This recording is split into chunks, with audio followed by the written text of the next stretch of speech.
en las regiones de Gallaecia vense distintamente algunos prodigios y señales misteriosas. En el río Miño, como a unas 5 millas del municipio de Lais, cogiéronse 4 peces, de aspecto y figura nunca vistas, los cuales, como refirieron los mismos que lo habían cogido, hombres cristianos y piadosos, representaban varios signos, consistentes en letras hebraicas y griegas, números latinos que daban 365, y un círculo con los meses del año a igual distancia unos de otros. No lejos de dicho municipio cayeron del cielo cierta especie de granos, a manera de lentejas, muy verdes como la hierba, y sumamente amargos, observándose además muchos otros presagios portentosos, que sería proligio mencionar.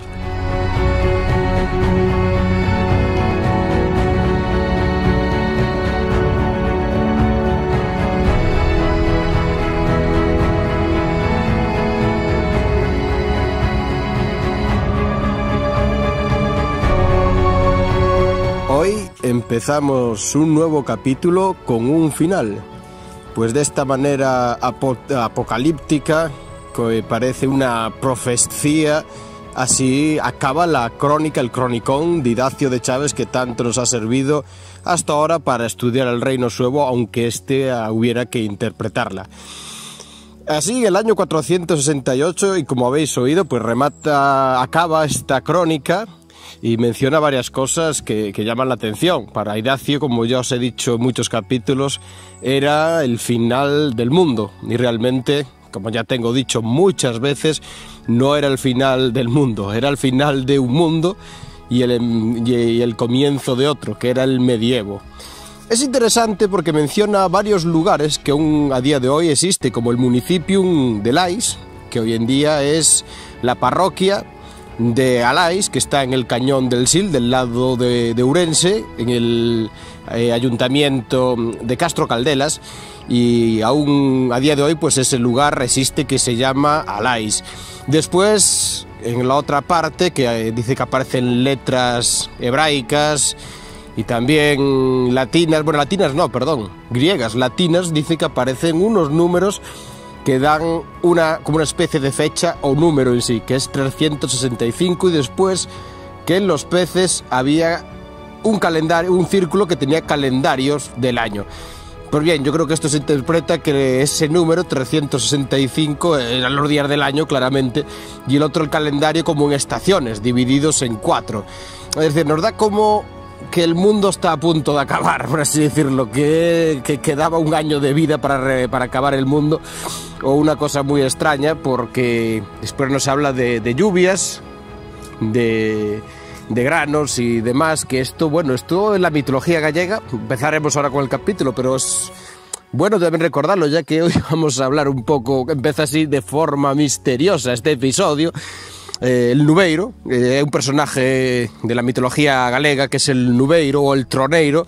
que se relaciona con las tempestades, y es un ser grande, de apariencia grande, que tiene la cara enfarruscada, por así decirlo, muy, muy sucia, como de carbón de los truenos, y que cuando aparece pues trae fuera de su tiempo fuertes tormentas o cambios de tiempo bruscos con truenos y demás. Y dice que una de sus funciones es que puede hacer llover pues diferentes tipos de frutas, granos, y muy similar a lo que nos pone aquí Idacio en el final de su crónica. Es curioso que hay un personaje a día de hoy de la mitología gallega que coincida con esas cosas. Pero bueno, sin más, ahora sí, empezamos con el final de la crónica de Idacio, pero ahora abrimos paso a este nuevo capítulo.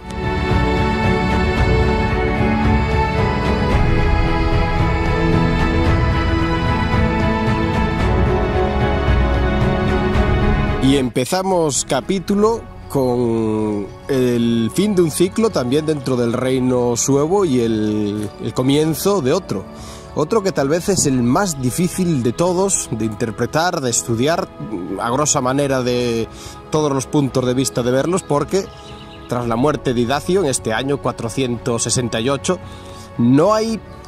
prácticamente ningún dato sobre el reino suevo hasta el 550. Es decir, tenemos ahí un vacío enorme de 82 años que prácticamente el reino suevo se esfuma de las crónicas, de las menciones, de todo. Decir que este periodo, como os pude adelantar un poco en el final del anterior, estamos aún en el reinado de Remismundo, ni sabemos, muchos autores ponen que Remismundo también muere en este año, pero realmente no lo sabemos, porque lo que acaba en sí es la crónica de Idacio, no pone que Remismundo muriera. Hasta hay algunos autores que llevan su reinado, alguna tal vez pequeña mención, no se sabe que pudiera haber reinado hasta el 480, pero realmente esto es todo hipotético, no lo sabemos. Es decir, vamos a entrar en el ciclo que se llama Oscuro del Reino. Sabemos que los reyes eran arrianos, esto ya lo hablaremos en este capítulo cuando lleguemos al año 550, es decir, por lo menos la monarquía, la alta nobleza sueva seguramente fuera arriana, es decir, ahora los suevos tal vez también quedaron en un segundo plano, que esto también lo vamos a comentar hoy porque los visigodos empiezan su expansión hacia la península ibérica. Y después también los acontecimientos más importantes de este periodo pues tienen como epicentro Italia, las Galias y hasta el norte de África por los vándalos, que van a dar pues bastante de qué hablar, pero bueno, eso ya sería fuera de lo que es el reino suevo y este podcast en principio. Deciros también que durante estos años, al parecer el clero sigue siendo cristiano, la aristocracia local, por así decirlo, por algún dato que vamos a poner aquí, seguiría siendo católica, mientras que la monarquía sueva, como he dicho, y su nobleza y demás serían arrianos. Tal vez este punto también de que fueran arrianos sería lo que los dejaría prácticamente fuera de menciones de, por ejemplo, el Vaticano y demás. Decir que también es en este periodo cuando cae definitivamente el Imperio Romano, en el año 476, fecha importantísima porque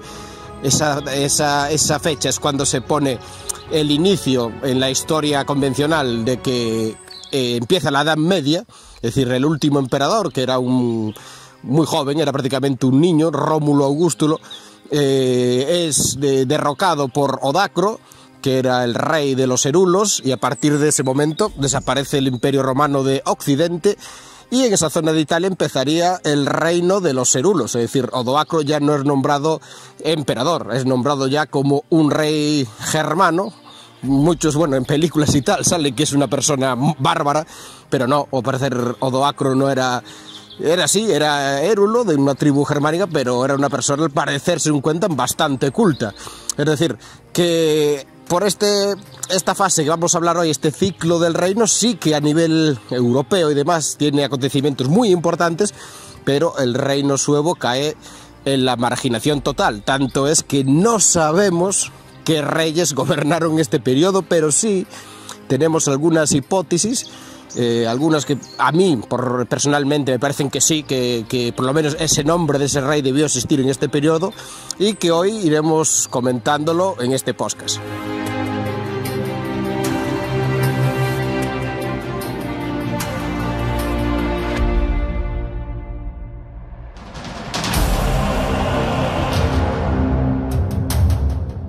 Pero volviendo de nuevo a la Gallaecia, al reino suevo, decir que en este periodo oscuro tenemos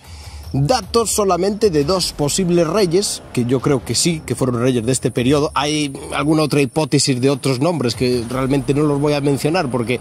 no hay ni una prueba real de que existieran esos reyes, pero sí sabemos de dos posibles reyes que, como os digo, yo creo que sí existieron, aparte por el nombre que tiene que ver con los nombres de los reyes de este periodo, porque si os fijáis va un poco por modas. A veces, como veréis, cuando avance los episodios, hay como una pequeña moda de que diferentes reyes que se suceden tengan un nombre muy parecido. Y el primero que vamos a hablar es de un posible rey llamado Beremundo. Y esto aparece porque hay una inscripción que apareció en los restos de un monasterio en Vila do Conde, en Portugal, cerca de Porto, y que es en el monasterio de San Lorenzo, y esa inscripción que apareció allí dice lo siguiente: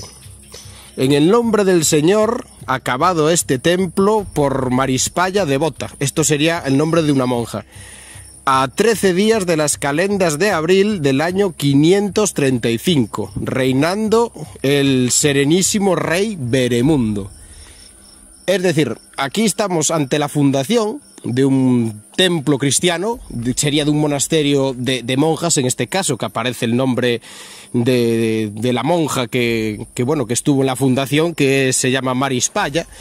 y el nombre del rey que en ese periodo concedió y aprobó que este se construyera. Es curioso porque, claro, estamos hablando de un periodo que los reyes serían arrianos, y esto parece que es un templo católico. Es decir, que aunque la realeza, esto nos puede decir, Sueva fuera arriana, tendría por lo menos, es decir, un punto de vista abierto hacia la parte católica. Es decir, habría una tolerancia en el reino que, como veremos más adelante, parece que sí existía. Es decir, que no había esos enfrentamientos como en el reino visigodo, por ejemplo, entre arrianos y católicos. Se dice que investigadores en un momento que tal vez lo que aparecía como Veremundo sería el rey Bermudo de lo que luego es en el periodo de la Alta Edad Media, en la Reconquista del siglo IX-8, si mal no me engaño, y que realmente esto se atrevía a él porque de Veremundo el nombre evoluciona a Bermudo, ¿no? Pero investigaciones más recientes dicen que no, que la inscripción es del siglo VI, por lo que daría que este rey, Veremundo, sería un rey suevo de este periodo real, pero que no sabemos nada más de su vida, de que sí, nos da unos datos interesantes, porque sabemos que era arriano, pero que tenía pues un poco de mano abierta, por lo menos con los cristianos, y que estos, cuando fundan templos, lo llaman aparte Serenísimo Rey Veremundo. Es decir, que no tendría con malos ojos la vista del punto de vista a los cristianos de su reino y a estatus dentro del clero. Y después del otro rey, que también tenemos algún dato que es escasísimo, mucho menor que este, sería de un tal Teodomundo, que, como veis, el nombre sigue con la misma forma, con la misma moda, por así decirlo, de acabados en mundo, que es como jefe, ¿no? Como persona superior de un clan, por así decirlo. Y esto aparece en un documento del siglo XII sobre divisiones eclesiásticas del siglo VII, VI, por ahí más o menos, y en este nos dice, en el documento, que entre los reinados de Remismundo y Teodomiro gobernó un tal Teodomundo. Es decir, seguimos pues casi sin datos, pero yo creo que coincide bastante bien. Si cogemos como base de que es hipotética que Remismundo gobernó hasta el 480 y que ya en el 535 teníamos a Veremundo, tal vez este Teodomundo estaría ahí en esa parte media del 490, del año 500 más o menos, podríamos meter este otro rey, que es es decir, aparte de Veremundo, del siguiente que tenemos algún dato, porque del resto no hay nada. Hay quien dice de forma hipotética que pudo haber un Hermérico II, un Requila II, pero deciros que nada de nada. Datos solo tenemos de estos dos soberanos, que es Veremundo y Teodomundo.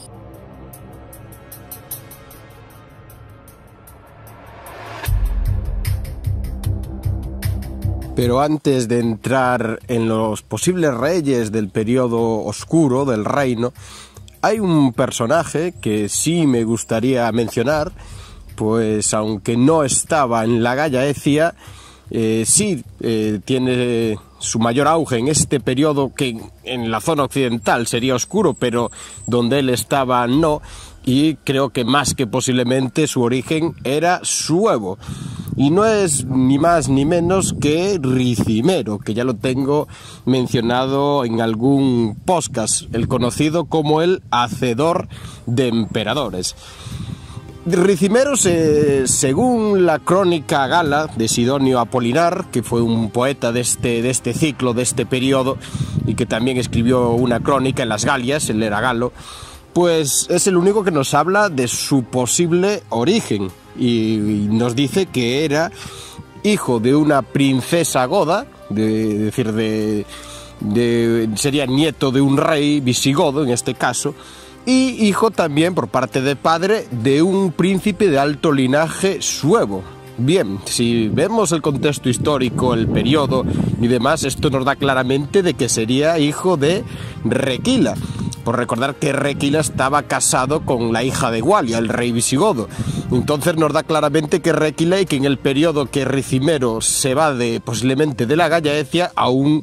este sería pues un príncipe. Requila y aún sería su padre, el abuelo de Ricimero, Hermerico, el que gobernara. También nos dice algo interesante que sabemos por las crónicas, de que era cuñado del rey de los burgundios, Gundioc, y recordar que Requila casó una de sus hijas con este rey burgundio de la zona de Borgoña, o sea que las cuentas parece que da muy bien, y aparte que el hijo de Gundioc, que era Gundeberto, era, así por decirlo, casi que la mano derecha de Ricimero, y es quien hereda sus cargos. Pero bien, ¿y cómo llegaría entonces Ricimero desde la Gallaecia, siendo un niño, a la más alto estatus de la corte en el Imperio Romano de Occidente, es decir, en Roma y en Rávena? Pues yo creo que este suceso debió pasar en el año 434, aún gobernando Hermerico, cuando se hace ese pacto de paz entre suevos romanos y galaicos romanos, donde hay un intercambio de rehenes. En estos intercambios de rehenes amistosos, que algo tengo hablado, normalmente se iban a la corte de la otra facción con la que pactabas, pues ir normalmente niños, hijos o nietos de alguien importante. Y qué mejor manera de enviar seguramente a Ricimero, que sería un niño desde la Gallaecia, siendo nieto del rey suevo y nieto también de un rey visigodo, Gualia. Y yo creo que, hipotéticamente, así Ricimero se va de la Gallaecia siendo un niño y se va pues a la corte romana, y allí, como todo rey amistoso, es educado, es criado como un hijo más de la alta aristocracia.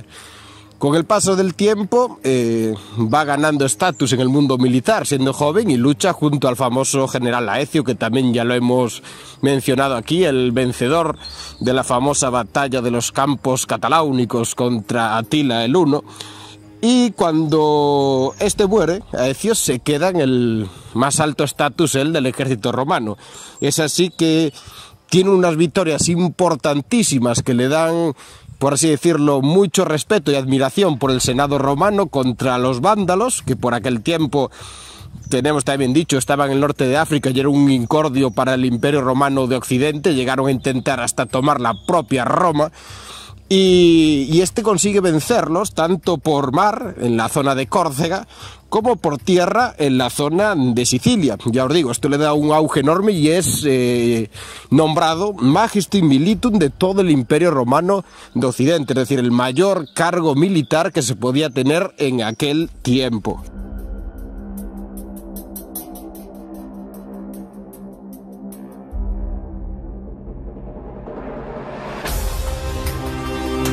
Y ahora va a pasar algo muy interesante para mí, hipotético tal vez, pero muy interesante. Pues si recordáis el podcast que hablamos del rey Requiario, que en este caso sería hermano, posiblemente mayor, de Ricimero,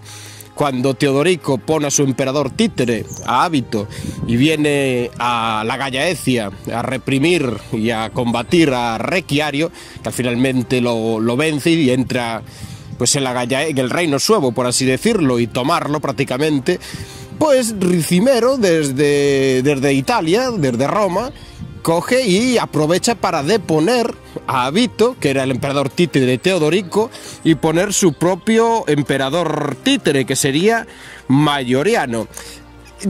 Para mí esto es importante porque no sabemos si esto fue una represalia, tal vez contra Teodorico, aunque bueno, hay que añadir que claramente Ricimero sería una persona muy ambiciosa, pero que como Teodorico entra, saquea y toma y hasta mata a su hermano, a Requiario, y es en el reino de su padre y su abuelo, el reino suevo, donde hace todo esto, que tal vez de poner a hábito y poner a su emperador títere, aparte de una maniobra política muy favorecedora a su persona, que fuera tipo una represalia, porque es en el mismo año, contra ese ataque de Teodorico y la parte de la destrucción del reino godo. Realmente no lo sabemos, pero coincide la fecha, por lo que lo dejo ahí como un dato muy curioso. Y a partir de ahí es cuando empieza su historia como el hacedor de emperadores. Pues Mayoriano, que al final era un emperador bastante activo, más de lo que él pensaba, acaba siendo asesinado, y se cree que Ricimero está detrás de ese asesinato porque él nombra al siguiente emperador, que sería Livio Severo. Decir que Livio Severo también, que era mucho más manejable, acaba asesinado. Se cree que también está detrás de esto Ricimero, y que este gobierna él, en su persona, 18 meses, lo que queda del Imperio Romano de Occidente, sin nombrar a ningún emperador. Él no se podría nombrar tampoco emperador porque él era de fe arriana, era cristiano arriano. Claro, cuando hay que recordar que si él se va de la Gallaecia en tiempos de Hermerico y su padre Arrequila, estos dos reyes suevos eran aún totalmente paganos, no eran ni cristianos. Pero su madre, la mujer de de Requila, sí era cristiana, era arriana. Entonces seguramente él heredaría la religión de su madre, y por eso mismo él no podría heredar el trono de ser emperador en Roma, pero sí jugar con los emperadores y hasta ser el auténtico gobernante, y por lo menos durante 18 meses lo hizo él en su persona sin que hubiera ningún emperador. Y tras no ponerse de acuerdo entre él, el Senado y demás en poner un emperador, pero tener que haber uno, finalmente lo hace, sube a emperador a Antemio. Decir que este hombre, que era ya más entrado en edad, era al mismo tiempo su suegro, es decir, Ricimero estaba casado con una hija de Antemio, es decir, que al final, por así decirlo, todo se quedaba en casa. Pero esto iba a llegar al final, es decir, Ricimero jugaba muy bien con pactos entre algunos pueblos germánicos, luego traicionaba a unos, se juntaba con otros, siempre tuvo muy buen roce con los burgundios, había como tengo mencionado lazos familiares y demás, pero llega un momento que la situación se vuelve bastante tensa y sus tal vez mayores enemigos, que eran los vándalos, llega a pactar con ellos. Y tanto es que al final acaba mal con Antemio y reúne un gran ejército al final de pueblos germánicos y se va sobre Roma. Se va sobre Roma y en el año 472 consigue entrar en Roma, es decir, consigue tomar Roma, y cuando entra asesina a Antemio, al emperador que al mismo tiempo era su suegro. Y esto nos da que lleva ya en su conjura por el poder el asesinato de 4 emperadores. Es decir, que poniéndolos él realmente como la mano en la sombra en el cargo, en el trono, pero al mismo tiempo estando detrás de sus asesinatos. Ya en esa edad, en el 472, Ricimero no era joven, ya sería una persona entrada en edad, y se sabía que sufría alguna enfermedad degenerativa tipo peste o similares, y al final en ese mismo año, si se calcula que entra en Roma en junio, julio, pues hacia agosto finalmente este muere de esa enfermedad. Esto es muy interesante porque si realmente, como yo creo, era nieto de Hermerico, recordad que Hermerico, cuando hablamos de él, primer rey suevo de la Gallaecia, también muere de una larga enfermedad que es tipo una peste, es decir, que tal vez esa enfermedad pudiera ser hereditaria y su nieto Ricimero también la heredara. A mí se me viene a la cabeza algo tipo lepra, porque al final es una enfermedad degenerativa que se puede heredar. Y esto es una hipótesis personal, pero bueno, yo la dejo aquí, cada uno que la interprete como él vea más conveniente. Tras su muerte dejan en su cargo de Magister Militum a su sobrino Gundebaldo, hijo del rey burgundio Gundioch y de su hermana, pero este tan solo conseguirá tener ese cargo durante un par de años. Pero bueno, finalmente decir que Gundebaldo acaba siendo rey de los burgundios y un rey, bueno, pues reconocido, por así decirlo, en la historia.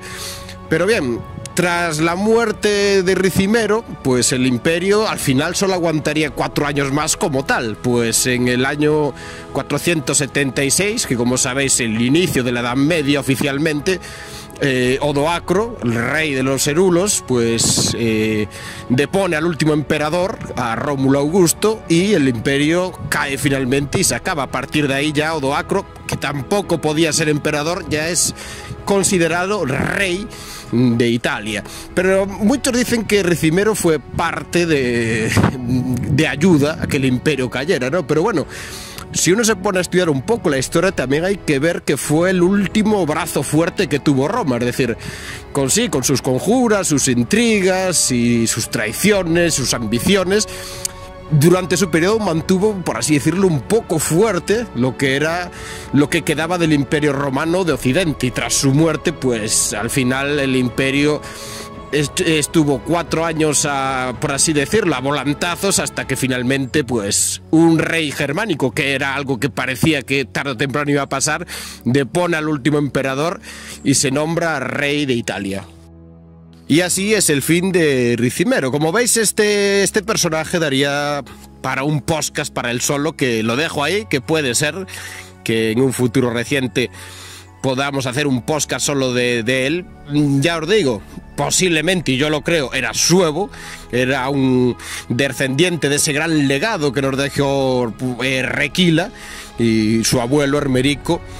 Y muere lejos de la Gallaecia, pero muere en este periodo oscuro, por lo que para mí es destacable, por lo menos ya que tenemos poca información del reino en este periodo, mencionarlo.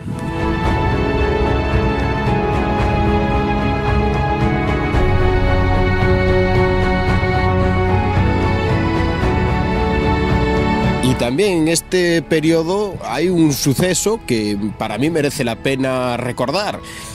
A principios del siglo VI, porque para la historia de la península ibérica será muy relevante, y es que en el año 507 los visigodos, que estaban aún con su centro de poder en el sur de las Galias, con la capital en Toulouse, Tolosa, sufren una fuerte derrota, es decir, en batalla sufren una importantísima derrota frente a los francos, que estaban expandiendo su reino hacia el sur,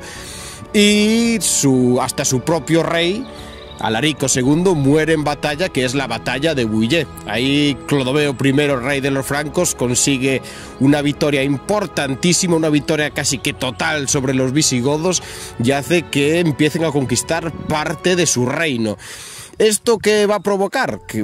Pues va a provocar que los sucesores de Alarico, muy debilitados, empiecen entonces su expansión hacia el sur, es decir, hacia la península ibérica, ante el avance imparable de los francos.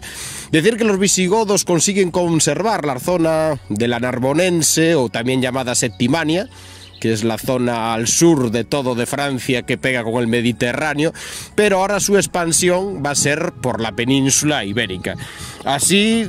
6 reyes, hasta Atanagildo, se van expandiendo por la antigua Hispania, y es en el año 567 que establece ya de forma definitiva la capital en Toletum, es decir, en Toledo. Decir que en este periodo también hay importantes guerras civiles entre los propios reyes visigodos. Hay hasta un periodo como el de Teudis, que era un rey visigodo que era de origen ostrogodo. Los ostrogodos, sus primos, influyen bastante en el reino visigodo. Y en estas contiendas, estas guerras internas, intestinas de los visigodos, aparecen otros pueblos como francos, ostrogodos, o hasta, si mal no me engaño, algo de los vándalos como posibles aliados en esas contiendas, pero para nada se menciona a los suevos.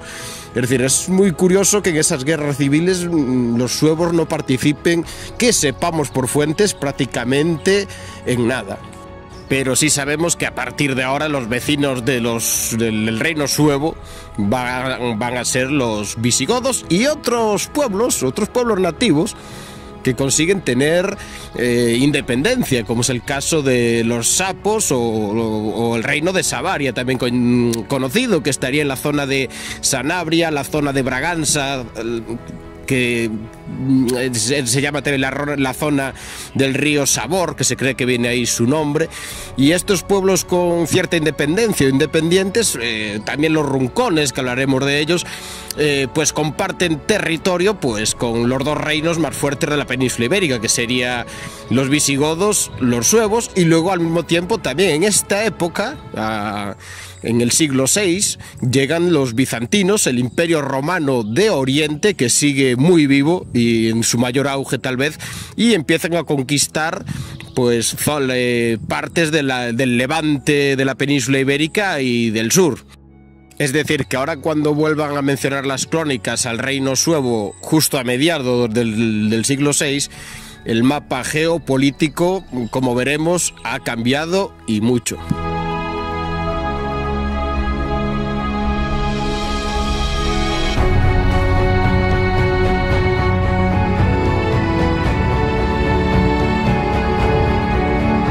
Y es también ahora mediados, como estaba diciendo, del siglo VI, cuando vuelven las crónicas a mencionar el reino suevo, y aparte en varias. El primero que lo hace tal vez es Gregorio de Tours, en su obra Historiam Francorum, que nos habla que en el 550 un regis Galliciae, es decir, que esto también a mí me parece un dato relevante, ya no lo menciona como un rey de los suevos, sino como un regis Galliciae, es decir, un rey de los galaicos llamado Carriarico, que sigue siendo arriano claramente, pero desesperado por una enfermedad que tenía su hijo, que sería una peste que no era capaz de curar, manda una embajada directamente a Tours. Pues se decía que allí estaban las reliquias del santo San Martín el Misericordioso, que aparte fuera anteriormente pues obispo de Tours, para que las trajeran porque tenían fama de ser milagrosas, y así a la desesperada intentar curar a su hijo de esa peste. Decir que a partir del 550 volvemos a tener datos de un rey suevo, que es Carriarico, y que, desesperado como fuera, parece que no le importa volver a buscar fe de nuevo en el catolicismo, dejando a un lado su arrianismo. Aunque de Carriarico y los reyes que le van a suceder hablaré en el siguiente capítulo, que es otro periodo, un periodo para mí de nuevo de esplendor del reino. Vamos a hablar en los siguientes capítulos. Simplemente en este voy a dejar de que finalmente Carriarico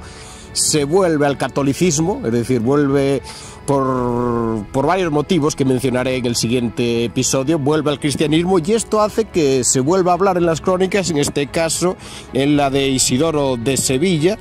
que dice que tras esto, después de que muchos reyes suevos permanecieran en la herejía arriana, Carriarico vuelve al cristianismo.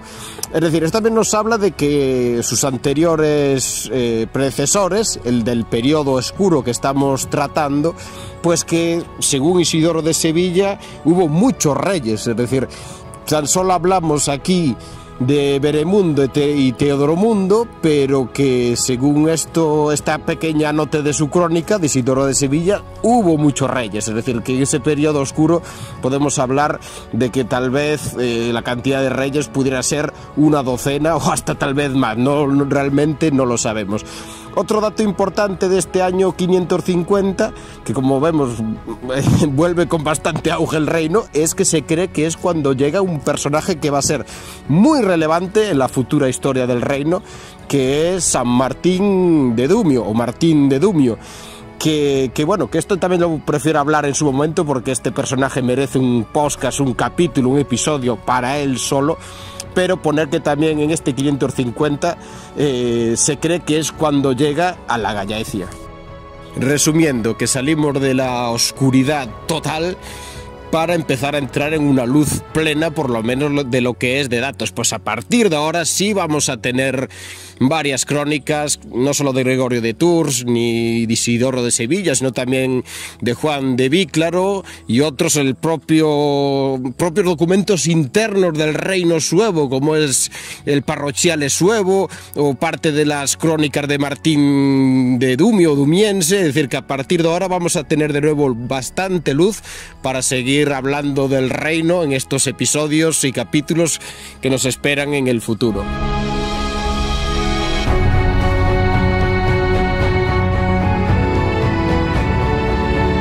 Y sin mucho más que contaros de este periodo, porque como veis prácticamente es que no hay datos, he intentado poner lo que se puede saber que pudo haber pasado,